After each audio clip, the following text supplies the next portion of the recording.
What's up? I'm Van. You're watching the Vay's Chat.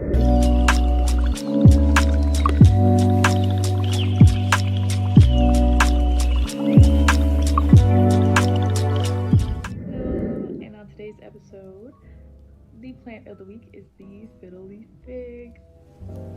Obsessed. And so far, it's doing really well.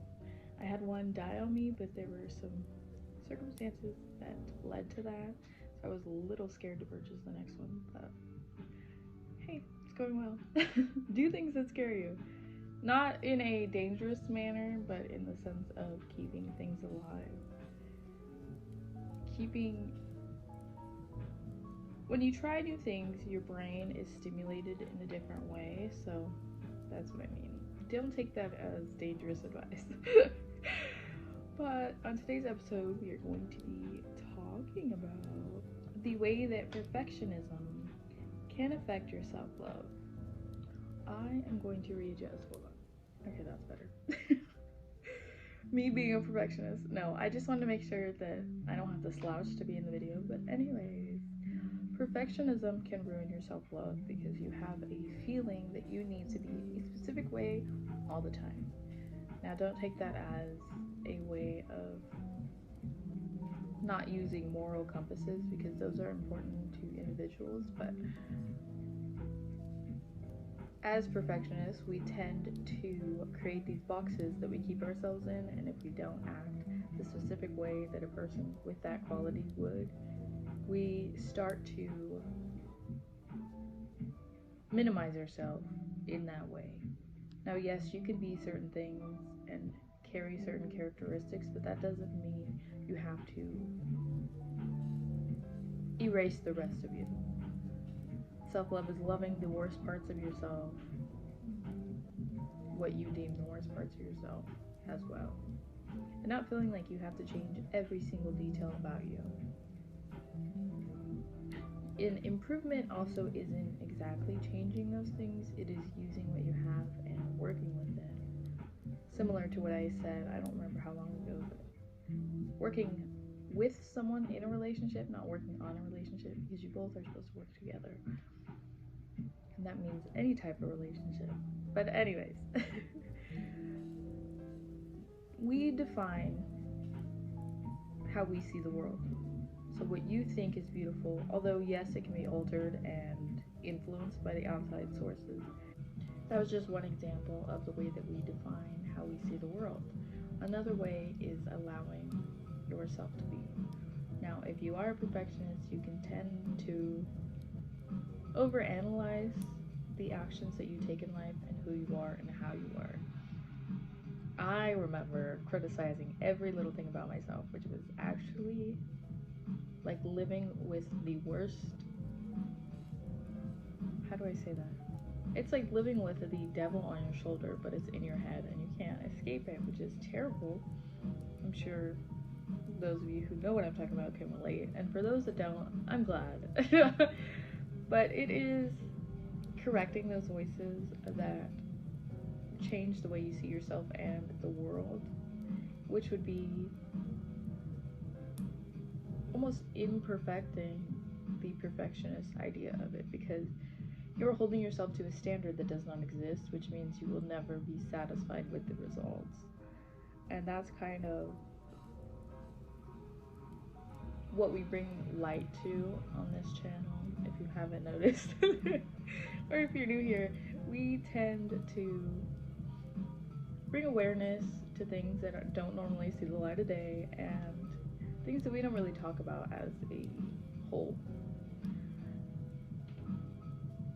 Now, if you do, that is good, and that is very evolved of you and whoever you communicate that with. But if you don't, it's okay to have these conversations with yourself and kind of break it down. Figure out where the voice is coming from, and that sounds scary, but I mean where it stems from. If you find yourself over analyzing the way that you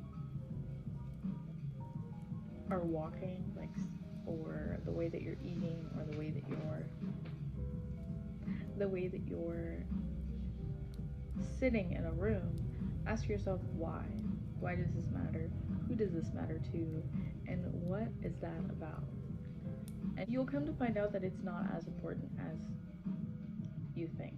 And if that's not working, you can ask yourself, would I really be analyzing this much if it was someone else?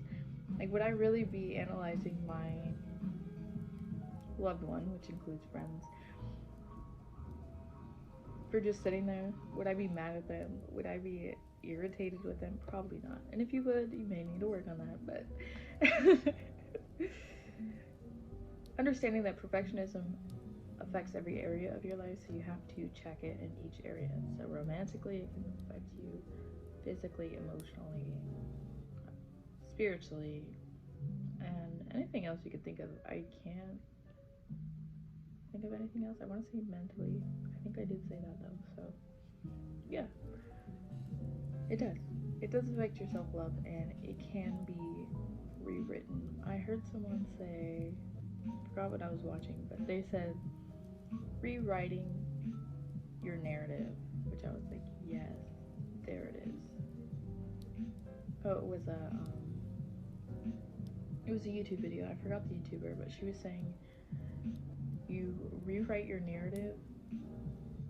It was an exercise, and you're rewiring your brain to understand differently, which is actually a form of, I believe, recognitive therapy, which is kind of what I teach. I didn't know that was the term for it. I just found my way to it, and that's what I'm really finding out. I didn't have the words. I had the words. I didn't have the exact word or the specific word that would define all the small words that I used to get there. They mean the same thing, just different outcomes. I mean, the same outcome, different explanation. Oh my goodness, that was a circle. That was a word circle. But anyways, yes, perfectionism affects self-love, and yes, you can work on it through reprogramming your mind, which is also recognitive therapy, which I just found out. I've also been reading. Finally, I got back into reading The Lost Art of Listening. Not too far in, but still. And I have more to talk about, so there will be more videos soon. This one's a little shorter, but I kind of like the short videos. I say that a lot. Maybe once I get a little bit further in the book, I'll do like a whole thing. I started taking notes for the book, so I might be able to make a video already, actually.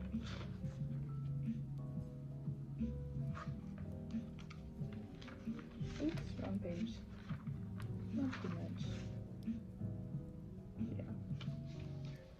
So these will be featured soon. Anyways, thank you for watching. And figure out what ways you're being a perfectionist, and you just need to that's another thing I didn't say. You just need to let yourself be sometimes. Sometimes we're so ready to improve and ready to be different, and next we aren't appreciating who we are now. So yeah, let yourself be. No, that's not an excuse to be like, well, I'm just like this, when it comes to being rude or hurtful. But I mean in the moments where you're not allowing yourself to be free. Let that happen. In healthy doses, of course. Anyways. Reprogram your mind, and let me know how it goes. I do enjoy, I'll mention that, I guess. I do enjoy the comments, the feedback, the people who, I think it's mainly, I guess it's both. I was gonna say it's mainly on TikTok, but I just have a wider audience on TikTok who respond and let me know how they're doing in their self-love. I love that, and what ways I've helped. But I do want to, okay, maybe this is the video. I was gonna make a video about this, but it could be in this video.